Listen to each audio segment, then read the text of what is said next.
Bom dia, pessoal. Agora vamos gravar o último vídeo, né, da continuidade a manejo integrado de pragas da cultura da mangueira, né? Vamos falar agora sobre cochonilhas, né, que são importantes lá em outras culturas, no maracujá,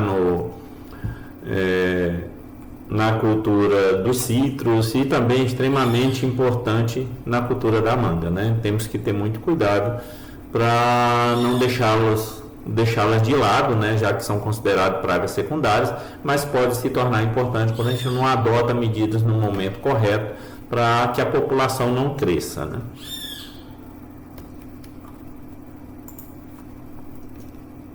Então são as cochonilhas.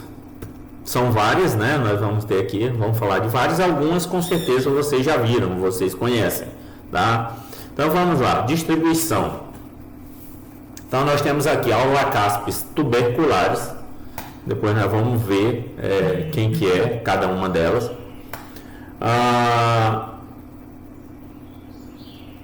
Então a presença dessas espécies é reportada na Índia, centro de origem, Austrália, África do Sul e Porto Rico. Isso mundialmente, né? No Brasil, ela é reportada em São Paulo, Amazonas, Pará, Paraíba, Bahia, Pernambuco, Minas Gerais, Rio de Janeiro, Goiás, Paraná e Distrito Federal. Então aqui onde é relatado os aspectos biológicos dessa espécie, a Aulacaspis tuberculares, mede aproximadamente 2 milímetros de diâmetro.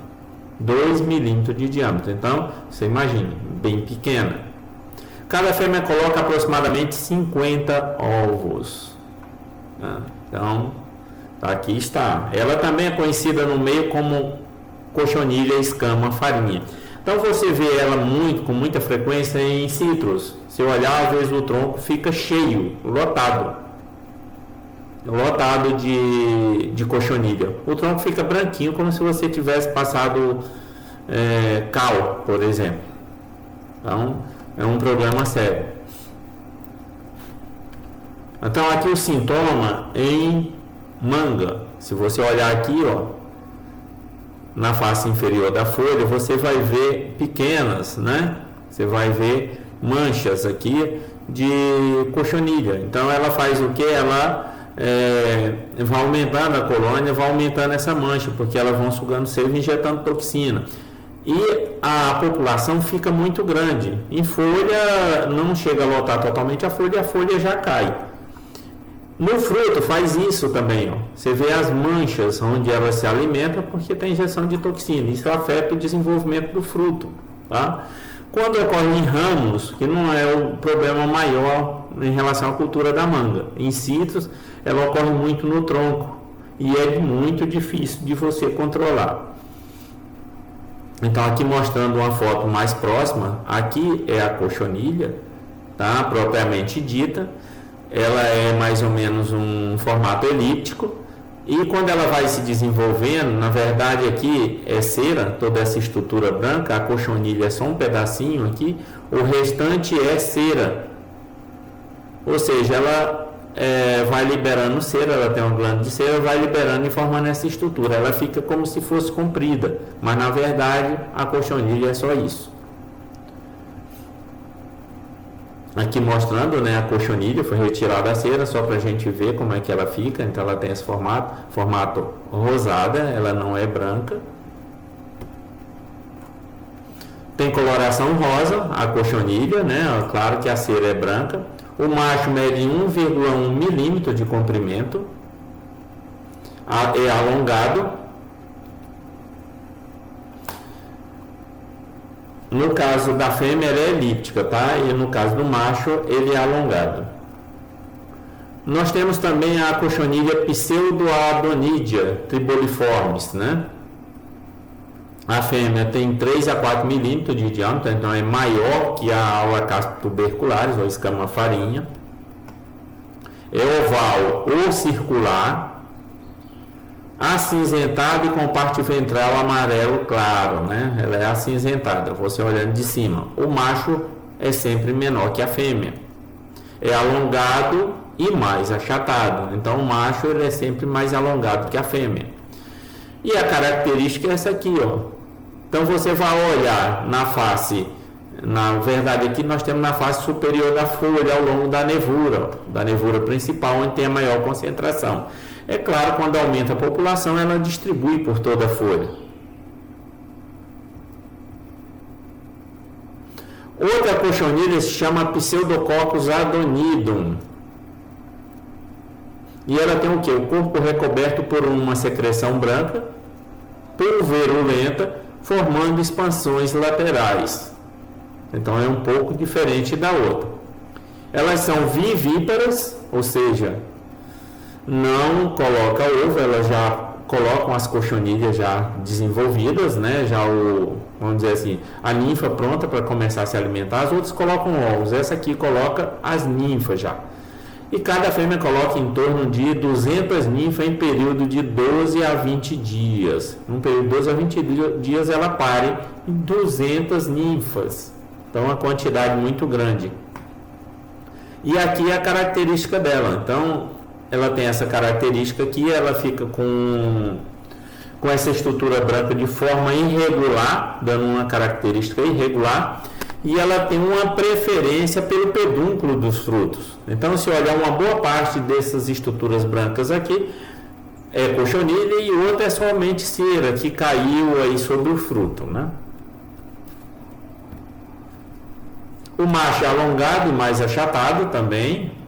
Fixam-se ao longo da nevura principal das folhas, na face superior. Não, isso aqui, pessoal, desculpa, essa aqui é uma característica dessa aqui, ó.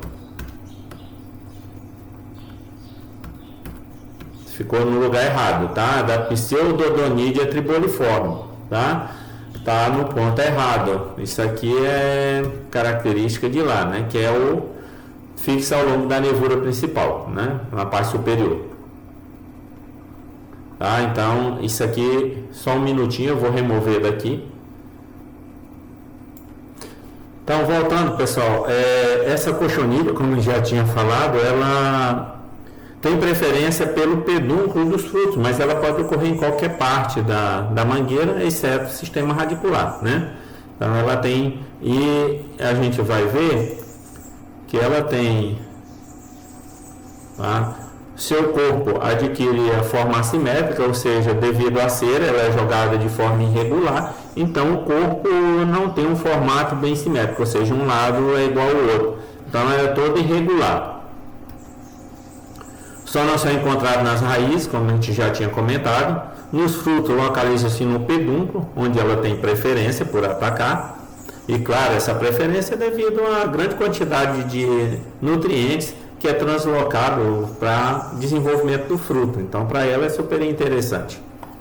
O local de ataque dessas cochonilhas, né, Aulocaspis tuberculares, nós temos folhas, ramos e frutos, que é a escama farinha, que ela é bem pequenininha. Pseudoadonidia triboliformes, ela ocorre na folha, nevura da face superior e ramos, né? É aquela que parece um pontinho de coloração cinza. A Pseudococcus adonidum, né, que a gente já tinha comentado, pedúnculo dos frutos, é o local preferido, mas pode ocorrer em toda a planta, tá? Pedúnculo é o local preferido, mas ela pode ocorrer em toda a planta, exceto o sistema radicular. Controle começa pelo monitoramento, e o monitoramento ele deve ser feito no início, né? De início manifestam-se em pequenas áreas, então você tem que ficar atento porque elas começam a ocorrer num pequeno espaço, tá? A disseminação dela não é tão fácil, que é feita geralmente por inseto, algumas pelo vento ou também pela água, tá? Então não é como, por exemplo, o inseto que voa. Então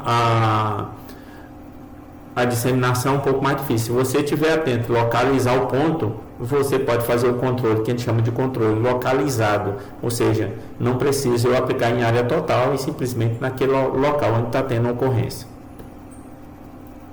O controle deve ser localizado porque é mais fácil, barato e rápido, é claro, né? E menos agressivo ao meio ambiente. Fora do período de floração, controlar preventivamente quando os frutos encontrarem em estágio de chumbinho, ou seja, quando tiver bem pequenininho, ele está redondinho, logo após o florescimento você vai ver, começa a aparecer aqueles pontinhos verdes na inflorescência. Então você já deve começar a fazer o controle de forma preventiva. Efetuar no início da estação fria e seca, aí é mais complicado para a gente, né? Porque para a gente não tem isso. Fria e seca mais para a região sul-sudeste, né? Mas para a gente aqui já é complicado, que seria no mês de março a abril. Então aqui para a gente é meio complicado, né? Quando em grandes infestações das cochonilhas, principalmente Alacaspis tuberculares, né? Então para a gente aqui a gente tem que ficar atento ao início da infestação para fazer o controle e a população não crescer bastante. Isso serve para qualquer cultura. Controle com óleo mineral, eu posso fazer com óleo mineral qualquer época do ano, exceto no período de floração. Isso aqui é algo que eu tenho que ter muito cuidado. Quando eu aplico óleo mineral, eu tenho que ter cuidado porque às vezes eu preciso entrar com aplicação de enxofre. Tá? E o enxofre em contato com óleo mineral causa fitotoxicidade. Então, qualquer época do ano, exceto no período de floração. Tá? Pois no período de floração, às vezes eu tenho a necessidade de passar enxofre. Mas passar enxofre para quê? Para resolver problema, principalmente, se eu não estou enganado, de oídio. Aplicar de 20 a 25 dias após a aplicação do enxofre. Então, quase um mês eu preciso, após a aplicação do enxofre, eu aplicar o óleo mineral. Ou vice-versa. Aplicar no início da manhã ou no final da tarde, que são os períodos mais frios, para não causar nenhum problema de fitotoxidez. Pulverizar o óleo ou inseticida quando as ninfas estiverem saindo da carapaça da fêmea, ou seja, porque os ovos são colocados embaixo da carapaça, então ali dá uma proteção, mas quando ela sai debaixo da carapaça você entra com o controle. Tem que observar isso. Aqui como recomendação, nós temos Triona B, 800 CE, é um óleo mineral que você pode fazer a aplicação. Aqui a recomendação de 1 a 1,5 litro para cada 100 litros de água. Claro, se eu uso óleo mineral, eu não preciso estar aplicando o quê? Espalhante adesivo, já que o óleo mineral funciona como espalhante adesivo. Nós temos aqui o malatol, aí é um malation, ele é um inseticida, né? Então você vai aplicar para controlar e a recomendação é de 100 ml para cada 100 litros de água. Isso aqui ele mata por asfixia, isso aqui age no sistema nervoso central do inseto. Beleza, pessoal. Nós temos muitos produtos utilizados para controlar a cochonilha. A maioria deles tem que ser produto sistêmico para utilizar para a cochonilha, cuja eficiência é muito maior. Tá? Outra praga que a gente tem da cultura da manga é a cigarrinha das frutíferas. Você vai ver que isso é comum a gente verificar em manga. Tá? Aqui, ó. No pedúnculo do fruto, principalmente, ou no ramo próximo ao pedúnculo. Imagine a quantidade de cigarrinha que tem aqui sugando a seiva. O fruto não se desenvolve, porque o dreno é muito grande. Ela é conhecida como Aetalium reticulatum. É um hemíptero, né? Claro, uma cigarrinha. Aetalionidae é a família. O adulto mede em torno de 10 milímetros de comprimento, 1 centímetro. É marrom ferrugíneo, a cor. E coloca 100 ovos por fêmea, em média, né? Em média 100 ovos por fêmea. Coloca uma massa de ovos marrom cinza nos ramos e pedúnculo, né? Tanto nos ramos quanto ramos próximos à inflorescência, ou no próprio pedúnculo dos frutos. Ciclo de vida, ó. Ela passa por 3 fases de desenvolvimento. A gente sabe que os hemípteros têm essa característica, não tem uma fase de pupa. Então tem uma fase de ovo, cujo período de incubação leva em torno de 30 dias, então leva 30 dias para ocorrer o quê? A eclosão das ninfas. 45 dias é a duração da fase de ninfa. O adulto não tem a longevidade, mas são 3 gerações durante o ano, que significa que o ciclo é relativamente longo, tá? Para ter apenas 3 gerações durante o ano. Claro, tem um período em que a mangueira não está vegetando e por isso você não tem infestações da cigarrinha. Então, quando começa a lançar ramos novos e lançar a inflorescência, você tem uma infestação mais elevada. Atrasa o desenvolvimento dos frutos, isso é a principal característica. Claro, com um dreno muito grande diretamente no pedúnculo, você tem um atraso no desenvolvimento desses frutos. Causam a queda dos frutos também, quando o ataque ocorre nos frutos ainda, quando os frutos ainda estão pequenos. E pessoal, quanto ao controle, quando eu aplico o produto para controlar a cochonilha, eu vou estar também controlando a cigarrinha, normal, tá? Então o controle é o mesmo. Como a cigarrinha não é uma praga que causa danos frequentes, você não tem muito produto ou produtos geralmente recomendados. Então, quando eu faço o controle de outra praga, aquele controle já serve para cigarrinha das frutíferas. Bem, pessoal, era só isso. Eu queria agradecer.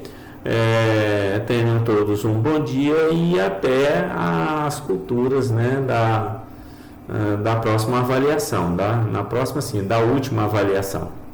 Obrigado a todos e até mais.